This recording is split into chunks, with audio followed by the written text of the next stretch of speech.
7h37, bonjour Adrien Gindre. Votre invité ce matin, Jérémy Patrié-Létus, député Horizon du Calvados, rapporteur d'une mission parlementaire sur la natalité. Bonjour Jérémy Patrié-Létus. Bonjour Adrien Gindre. Effectivement, après 7 mois de travaux, vous nous dévoilez ce matin les conclusions de cette mission sur la natalité. Alors on va parler des solutions, de vos propositions. D'abord un mot rapide du constat pour bien comprendre l'enjeu.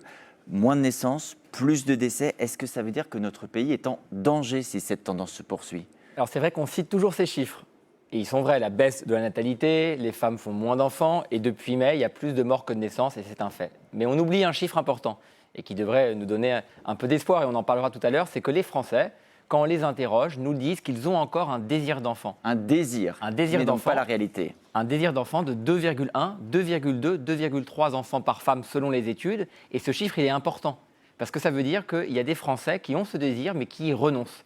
Qu'il y a des freins, on va en parler, et si on arrive à répondre à ces freins, si on arrive à répondre à ce désir d'enfant qui est en fait empêché, on peut permettre effectivement aux Français qui souhaitent avoir des enfants d'en avoir. Alors, pour lever ces freins, justement, vous avez préparé 37 propositions dans votre rapport. L'une des plus emblématiques, un versement pour chaque enfant, c'est ce que vous appelez le VFU, versement familial unique. En quoi ça consisterait ?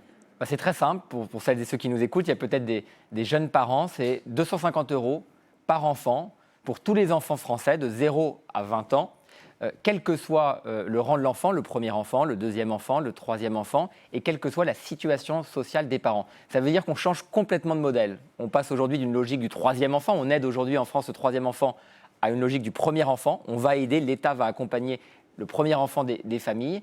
Ça ne sera pas conditionné à des revenus, c'est un versement universel. Donc ça veut dire que si on prend un exemple extrême, que la famille de Bernard Arnault en bénéficierait comme n'importe quelle autre famille française. On prend toujours cet exemple pour expliquer souvent que quand on a une mesure universelle, elle n'est pas adaptée. Oui, mais parce qu'on veut quelque chose de simple, quelque chose d'universel. L'ensemble des familles françaises participent au financement de la politique familiale et on voulait une mesure qui soit simple, qui soit facile à mettre en œuvre. Et c'est important parce qu'aujourd'hui, il y a une dizaine d'aides budgétaires. Je crois que celles et ceux qui nous écoutent n'y comprennent pas grand-chose à la politique familiale. À la place des aides existantes ou en plus des aides existantes ? Alors, j'aimerais bien que ça soit en plus, mais on fusionne les aides budgétaires, par exemple les allocations familiales, pour créer ce versement familial universel de 250 €. Mais à 250 € par enfant, quel que soit le rang de l'enfant, encore une fois, le premier, le deuxième, le troisième, le 10e, si vous voulez, aucune famille française ne sera perdante. Et aucun Plutôt à l'inverse, impact, tous les Français seront bénéficiaires de cette mesure. aucun impact sur les finances publiques ? Il n'y aura pas 1 € à dépenser en plus pour financer cette mesure ? Alors si, et vous avez raison. Cette mesure, alors aujourd'hui, l'ensemble des aides budgétaires qu'on consacre à la politique familiale, c'est 30 milliards d'euros. Je vais être assez rapide sur les chiffres pour pas compliquer ce débat. Et la politique familiale, pour faire très simple, c'est 100 milliards d'euros, 5% du PIB. Cette mesure, 250 € par enfant, c'est 5 à 10 milliards de plus. Pourquoi 5 à 10 milliards ? Ça peut paraître un écart important, parce que ça dépendra de l'évolution de la natalité. Mais on peut se le permettre. Il y a deux choix. Deux choix sont sur la table. Soit on prend dans les 100 milliards de la politique familiale et on redistribue un peu notre politique familiale et on change un peu la manière, nos priorités, si vous me le permettez. Ou alors, et c'est important aussi, l'État, la nation peut décider que la politique familiale doit être une priorité politique et qu'il faut y consacrer 5 à 10 milliards d'euros de plus par an. Prenons un autre exemple très concret. Cette semaine, dans une tribune aux Échos, deux professionnels du secteur avaient cette formule: le marché immobilier français est devenu le contraceptif le plus efficace du pays, tellement le logement coûte cher. Vous-même d'ailleurs, vous proposez la création d'un nouveau prêt à taux zéro à chaque naissance. Donc logement, natalité, même combat.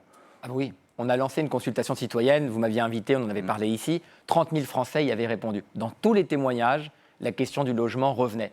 Avec un témoignage qui avait marqué, on ne fait pas d'enfants en cage. Une chambre en moins, c'est un enfant de moins. Enfin, je pourrais continuer. À Paris, un enfant, tu campes. 2 enfants, tu décampes. Et le logement, c'est aujourd'hui un vrai frein à la natalité. On a des mesures très concrètes. Si on veut permettre aux Français de réaliser leur désir d'enfant, si on veut éviter que les Français, celles et ceux qui nous écoutent, renoncent à leur projet d'enfant, il faut les aider dans leur difficulté d'accès au logement, les propriétaires comme les locataires. Il y a une question de curseur aujourd'hui, par exemple, sur les congés. Il existe des congés. Il y a un congé maternité, il y a un congé de naissance, il y a un congé parental. Vous proposez un nouveau congé. Ça veut dire que ce qu'on met en place aujourd'hui, les politiques qui existent aujourd'hui, elles ne fonctionnent pas ? Le problème, si vous me le permettez, c'est que la politique familiale, pour les Français qui nous écoutent, on n'y comprend plus grand-chose. elle est illisible, elle est incompréhensible, elle a perdu de vue ses objectifs. Aujourd'hui, la politique familiale, si vous interrogez les Français, ils vous disent, bon, c'est des allocations familiales.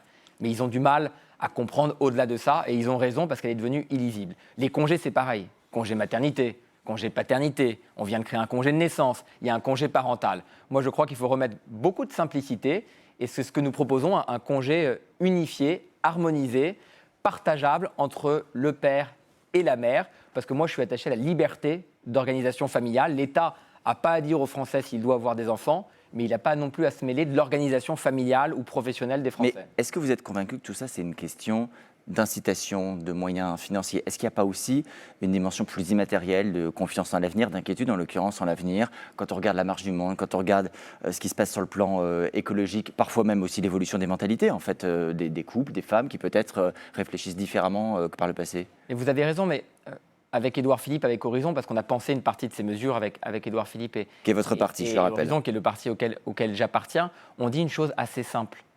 L'État n'a pas à dire aux Français s'ils doivent avoir des enfants. Nous, on propose une sorte de révolution de la politique familiale avec un seul objectif, clair, assez simple, il me semble, permettre aux Français qui souhaitent avoir des enfants, les Français qui ont ce désir d'enfant, de le réaliser. Et donc, c'est des mesures qui visent à répondre à tous les freins qui, aujourd'hui, empêchent les Français de réaliser leur désir d'enfant. Mais il y a une question plus large que je n'ai pas traitée dans mon rapport, parce que je pense que la politique familiale, elle doit se donner cet objectif de répondre à un désir d'enfant qui est empêché.